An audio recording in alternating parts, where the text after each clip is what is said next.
Killing.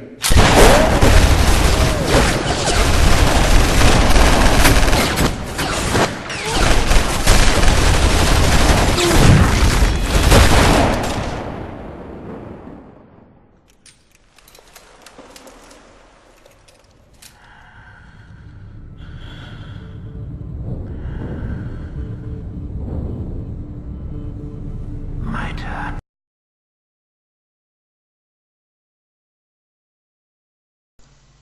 Alright guys, BBird here, and I got a battle for you.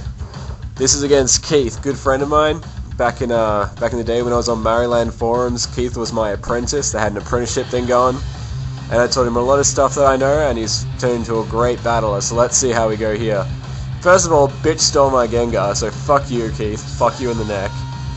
And he subs, and I go for the crunch with my Snorlax. The great thing is, I use this Gengar, so I know what it can do.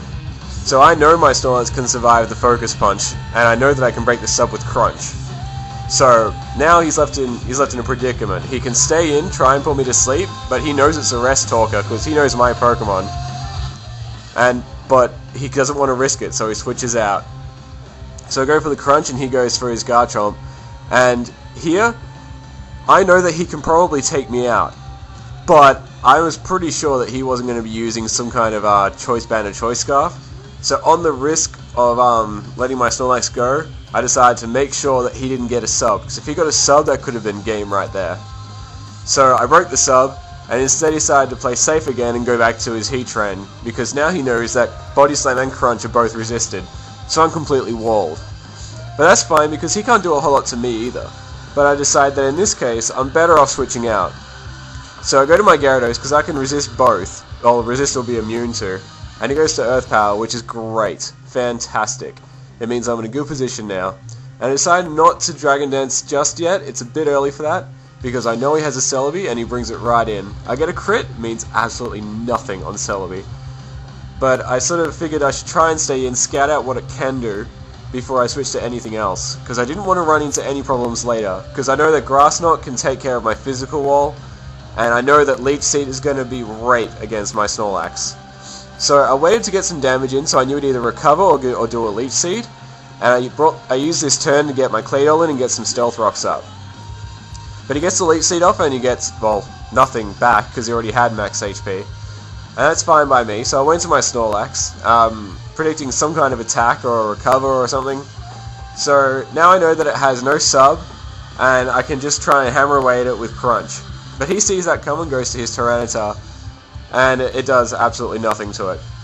So I figure in this case, I can't keep my Snorlax in, but the best thing I can do would be to go to Gyarados and get the Intimidate on him.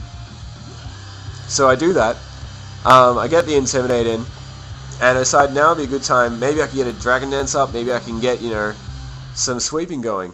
But unfortunately, his Crunch did an arseload of damage, and that tells me that it's Choice Banded. There was no doubt in my mind that with that much damage, it's a Choice Banded Tyranitar.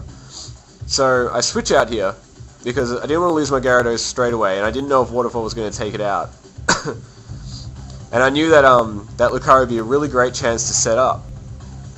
Because if all he can do is Crunch, then I'm 4 times resist, I can get like 4 Swords Dance off him. So I do a Swords Dance, and he uses Psychic. And that does like over half. So I know here I'm in trouble. I can endure, I can go down to 1 HP and get the speed boost, but either way it wasn't going to matter. I knew my Swords Dance Crunch, super effective, was not going to take out Celebi, which is ridiculous by the way, absolutely ridiculous. But I figured I got to get some damage in. It's the only way you can deal with Celebi, just do enough damage so you can kill it with the next one. So I bring in Gengar, and I know that I can kill it with Shadow Ball, but I figured when people have Celebi, they tend to try and save it. The reason being, because it can recover and it's so fast, they can bring it in on like no HP, be faster and recover off. So I decided to go for the sub instead. And he knows that I can Focus Punch now because he uses it. So he switches out and goes to his Gyarados. And luckily I have Stealth Rock, which gives me some residual damage. I get the Focus Punch off, which is nah. But now I know that I'm safe with the sub, and he's in a lot of trouble. I don't have T-Bolt, but I can Shadow Ball and I can take him down without any problems. So I Shadow Ball, and he just goes to the waterfall, knowing that Dragon Dance probably isn't going to do much. So that was a good move. He gets a useless crit, which meant nothing. And here I decide I could sub again, predicting another switch, just to be safe, because there's nothing really lost. Because from the pokes that I know he has, there's nothing lost if I lose that amount of HP. Anything he has left is just going to take it out in one hit no matter what.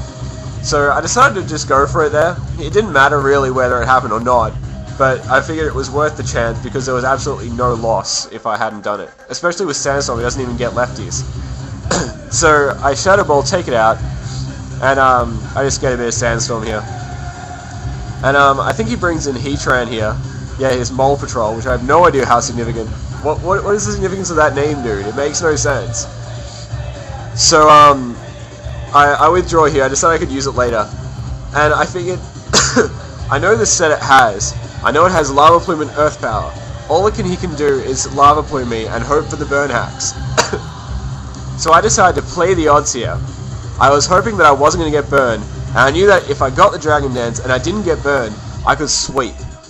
So I figured this was my chance. This is my chance to end the match right here.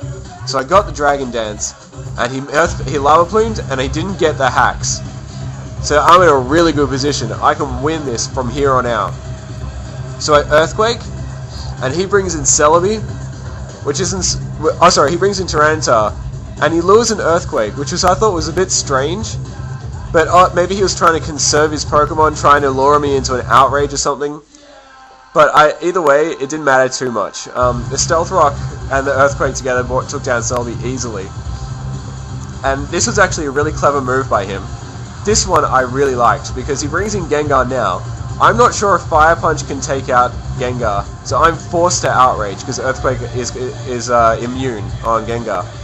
So now he's forced me to try and Outrage, and he's forced me to try and to get a 3-turn Outrage. So now he knows that he still has a 50% chance to win. Because if my Outrage doesn't go for 3 turns, I can either switch, in which case he'll sub with his Garchomp. Otherwise, I can try and Outrage again, and it's another 50% chance. But luckily for me, I get the 3-turn Outrage, and that ends the game.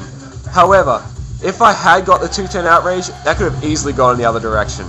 So that was a fucking awesome match, dude. Even though it was 5-0, it was a lot closer than that in my eyes. And I'll get another one up with you guys soon. He's going to work on his team. He's a great battler. He's improved so much since I first met him. And oh yeah, and our team now is ranked number 2 on Game Battles. So come on, bring it on, guys. We want some good battles coming up. The 2 songs on this was The Battle by 30 Seconds to Mars, and this is Dragula by Rob Zombie. Have a good one.